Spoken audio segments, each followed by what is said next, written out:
오늘 하나님께서 주시는 말씀 우리 다 함께 보도록 하겠습니다. 욥기 28장이 되겠습니다. 욥기 28장 12절부터 28절까지의 말씀이 되겠습니다. 욥기 28장 12절부터 28절까지의 말씀입니다. 오늘 이 말씀을 한번 교독하도록 하겠습니다. 제가 한 절 읽고 그 다음 절을 읽어주시면 감사하겠습니다.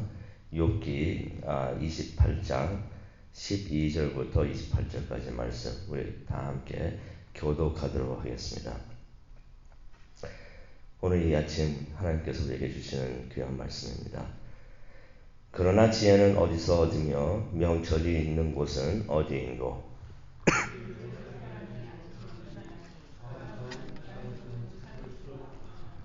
깊은 물이 이르기를 내 속에 있지 아니하다 하며 바다가 이르기를 나와 함께 있지 아니하다 하느니라.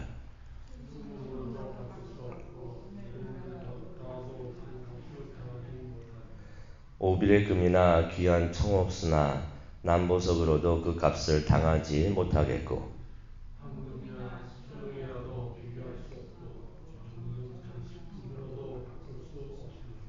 진주와 벽으로도 비길 수 없나니 지혜의 값은 산호보다 귀하구나.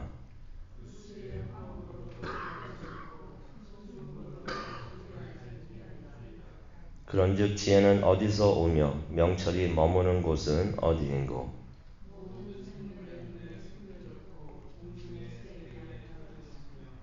멸망과 사망도 이르기를 우리가 귀로 그 소문은 들었다 하느니라.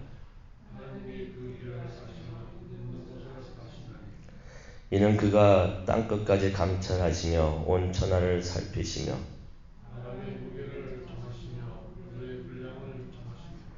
비 내리는 법칙을 정하시고 비구름의 길과 우레의 법칙을 만드셨습니다.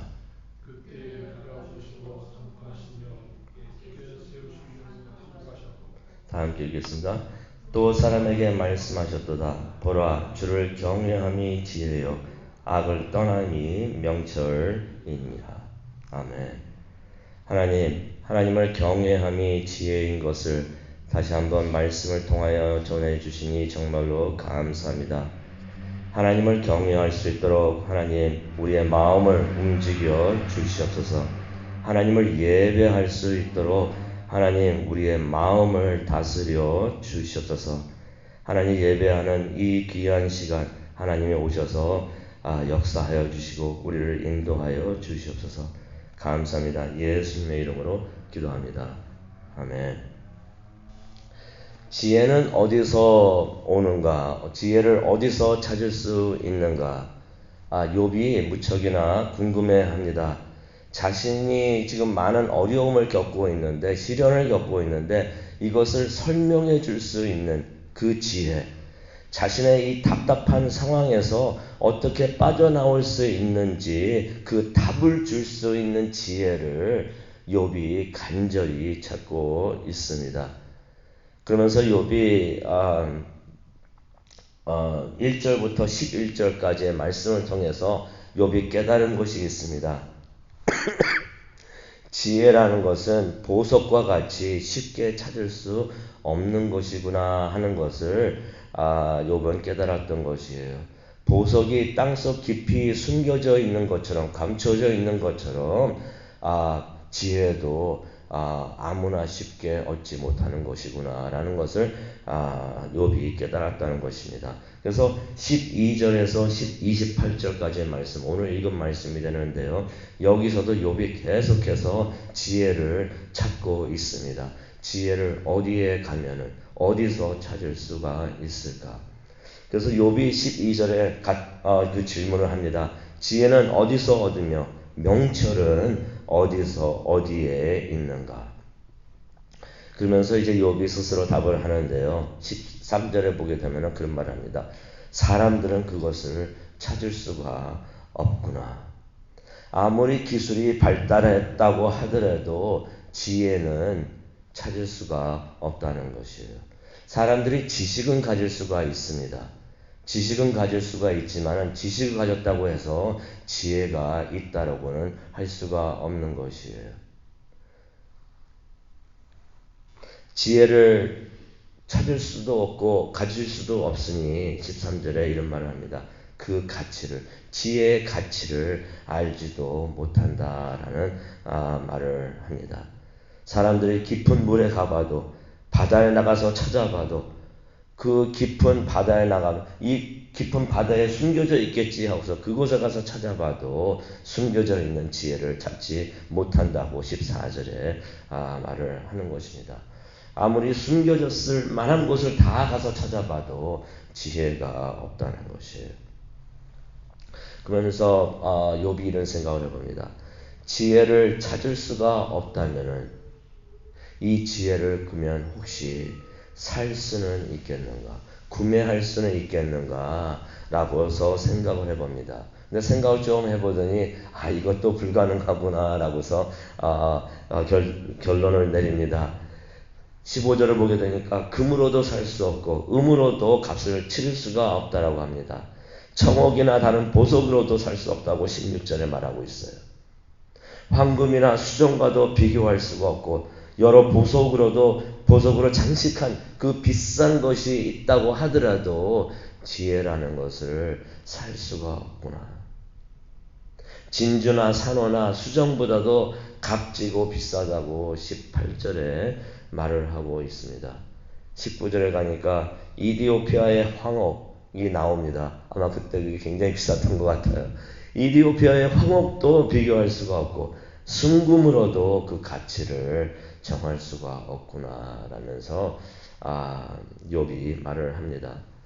아마 지혜의 가치를 생각을 하면서 욥이 당시에 비싸다고 생각할 수 있는 것들은 다 생각을 해보면서 그 세상의 보석들, 비싼 보석들을 다 열고 하면서 이 모든 것들을 다 합한다고 하여도 내가 찾고 있는 지혜와 바꿀 수가 없겠구나.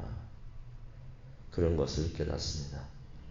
그만큼 지혜의 가치는 세상 어떤 것보다도 높다는 거죠. 그러다 보니까 욥이 다시 자신의 질문으로 돌아갑니다. 그렇다면 20절이 되겠습니다. 그렇다면 지혜와 명철은 어디에 있는가?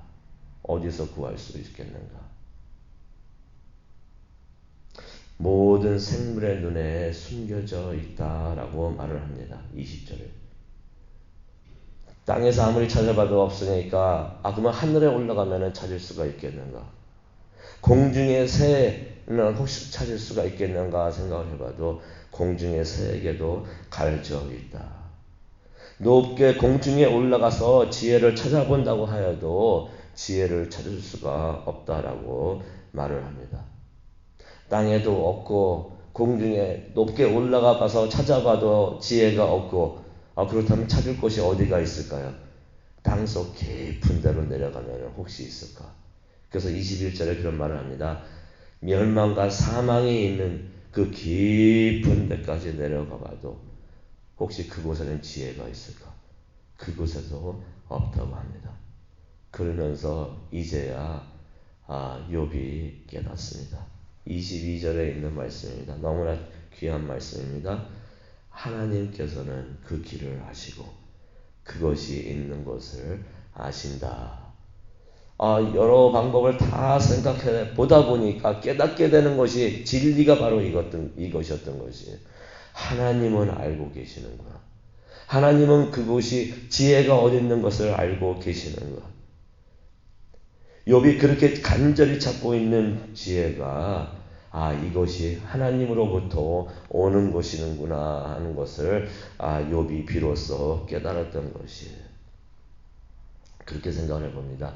이 깨달음 자체가 지혜가 아니었는가? 이 깨달음 자체가 이제 욥이 그 지혜를 그렇게 찾고 있었던 지혜를 이제 욥이 찾았던 것입니다. 그러면서 깨닫게 됩니다. 24절에 나오죠. 24절하고 26절을 우리가 보기를 원하는데요. 하나님께서는 땅 끝까지 감찰하시면서 온 천하를 살피고 계신다. 바람의 힘을 조절하시고 물의 분량을 정하신다라면서 25절에 말을 합니다. 비 내리는 것을 정하시고 번개와 천둥도 주관하시는 분이 하나님이시다라면서 26절에 말을 합니다. 세상의 모든 것을 보고 계시고 선포하고 계시고 세우시고 감찰하시는 분이 하나님이시다라는 것을 욥이 다시 한번 깨닫게 됩니다. 하나님이 이처럼 위대하시고 전능하신 것을 다시 한번 욥이 깨달았던 것이에요. 이 모든 것을 다 하시는 하나님에게도 하나님의 이 지혜가 있구나 하는 것을 깨달았던 것입니다. 이 지혜를 깨달으니까 그때 하나님께서 욥에게 말씀을 하십니다. 그 하나님의 음성을 욥이 들었던 것이에요. 모든 지혜와 모든 축복과 모든 복이 우리가 감사할 수 있는 모든 좋은 것들이 다 하나님에 속해 있고 하나님이 주시는 것이고 하나님이 하시는 일이라면은 지금 내가 힘들어도 이것이 복이구나, 이것이 지혜로운구나 하는 것을 욥이 깨닫게 되니까 비로소 하나님의 음성을 그때서야 듣기 시작을 합니다. 하나님의 음성이 28절에 기록이 되어 있습니다. 보라, 주를 경외함이 지혜요 악을 떠남이 명철이다.